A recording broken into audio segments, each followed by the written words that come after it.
ભક્તિની કસોટી, એક સાચી ભગવદીય ઘટના.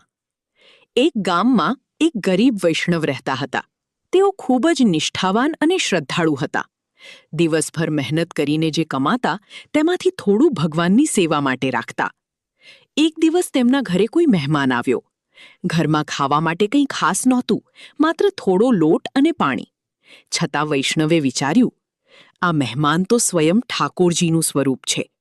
તેમણે પોતાના માટે કશું રાખ્યા વગર મહેમાનને પ્રેમથી રોટલી બનાવી ખવડાવી. મહેમાન ખુશ થઈ આશીર્વાદ આપીને ચાલ્યા ગયા. તે રાત્રે વૈષ્ણવ ભૂખ્યા જ સૂઈ ગયા, પણ મનમાં અદ્ભુત શાંતિ હતી. રાત્રે સ્વપ્નમાં તેમને શ્રીકૃષ્ણના દર્શન થયા. ભગવાને સ્મિત કરીને કહ્યું, આજે તે મને ખૂબ પ્રેમથી ભોજન કરાવ્યું. હું તારા ભાવથી પ્રસન્ન થયો છું. સવારે ઉઠતા જ વૈષ્ણવે જોયું, તેમના ઘરમાં અચાનક અનાજ અને સંપત્તિ આવી ગઈ હતી. શીખ શું મળે છે? ભગવાનને ધન નહીં, ભાવ ગમે છે. નિષ્ઠા અને ભક્તિ ક્યારેય વ્યર્થ નથી જતી. દરેક જીવમાં ભગવાનનું દર્શન કરવું એ સાચી સેવા છે.